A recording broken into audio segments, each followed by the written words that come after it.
Drip irrigation spacing is the question that actually has an answer. How much water does a plant need?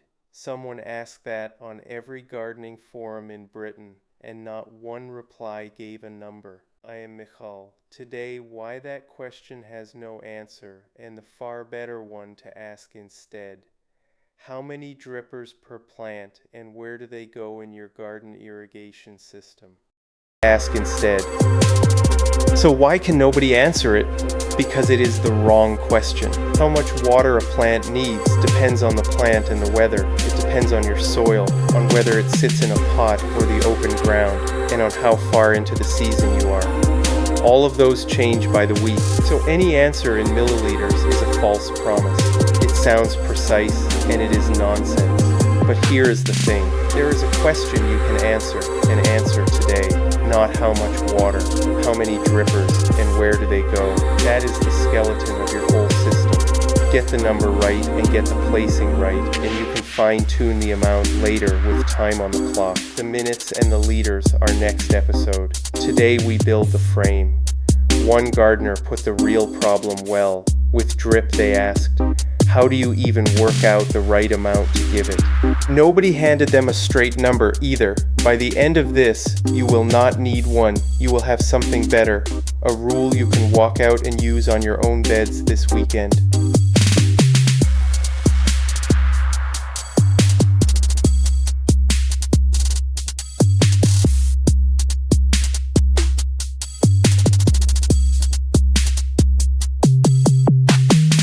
Start with what one dripper actually does. It does not water the bed, it wets a patch. Picture a single dripper trickling slowly onto the soil, drop after drop in one spot. On the surface, you get a damp circle about the size of a dinner plate. Below ground, the water spreads into a rounded pocket, like an upturned bowl of moist soil. On my heavy Belfast clay, that pocket is wide and shallow.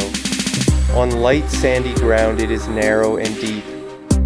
Either way, one dripper feeds one pocket of soil, and that pocket is sized for a plant, not for a square meter of bed. This is the thing most people get wrong. They look at a bed and think in area, so many drippers per meter, spread out evenly, like seats bolted across the floor of a bus. But water does not fill a bed like a bath. It sits in these separate pockets, one under each dripper. And the dry ground in the gaps between them grows nothing but weeds. So we stop counting the ground, we start counting the plants.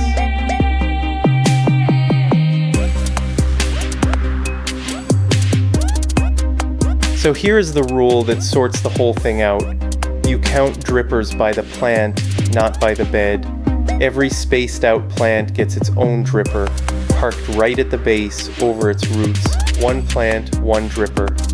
A very thirsty, sprawling one, a big tomato or a courgette in full swing might earn a second. That is it for anything grown in ones and twos. Forget the old idea of so many drippers per square meter.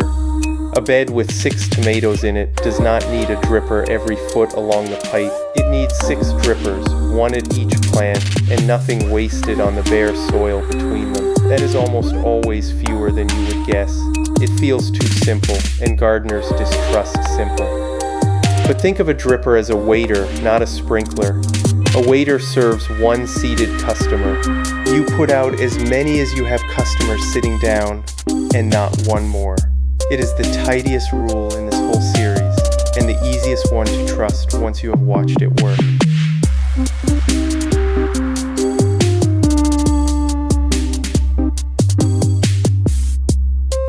Now the chart. Pin this one to the shed door.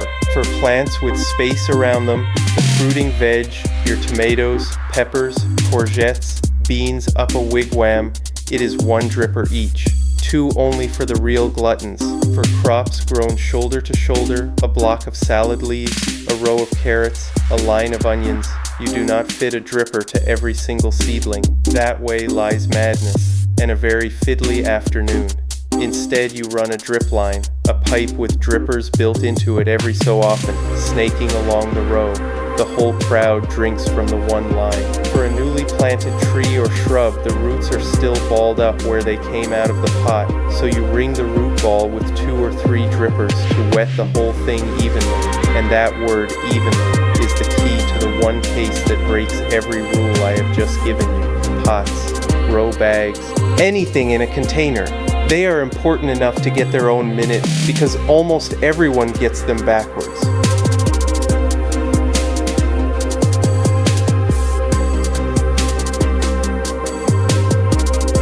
Here is the puzzle that trips everyone up. Open your tomato watering guide and it says 2 to 4 drippers per plant. I just told you one, so who is lying? Neither of us. It comes down to a single thing. Can the roots go looking for water, or are they trapped? In the open ground or a decent bed, roots are free. Put water in one pocket and the roots grow towards it. They spread out and down through the season, chasing the damp. One dripper simply starts that network off. But a plant in a pot or a grow bag is a prisoner. Its roots can only go where the compost goes, and the compost stops dead at the plastic. Wet only one side, and the far side stays bone dry. Half the roots sit there thirsty. So in a container, you are not really feeding a plant. You are wetting a whole block of compost, corner to corner. That takes 2, 3, sometimes 4 drippers spaced around the pot. Same tomato, a completely different world for its roots. Free roots need one drink. Trapped roots need a ring. And a newly planted tree is the same story. Its roots still trapped in the old root ball until they break out into the soil.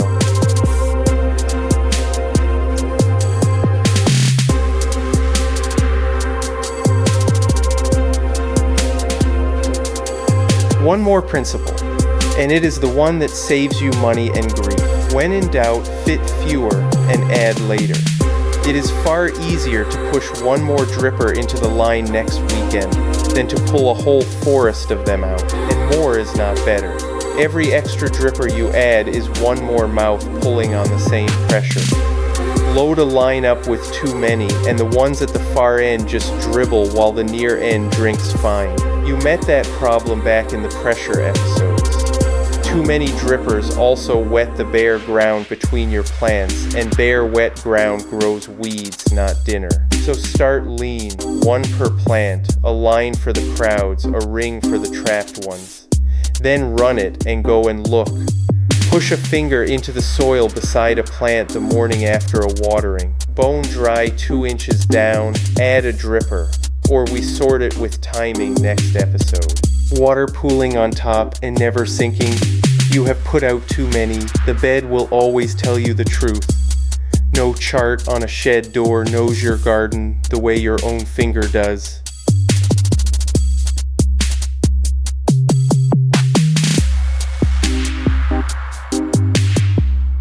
Now, once you have counted your drippers, a practical snag turns up. Your tomato bed is thirsty and wants a long, deep drink.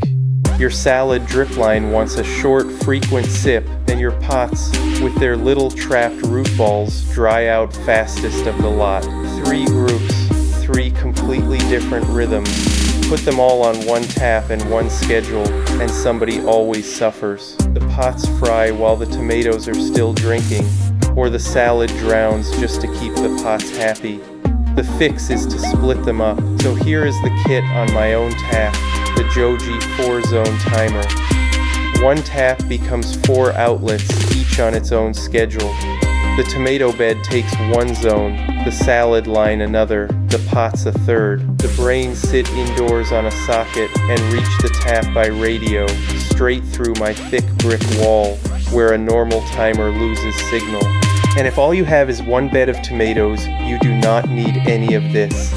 A single 9-pound timer will water it beautifully. Buy the zones when you have got the zones to fill.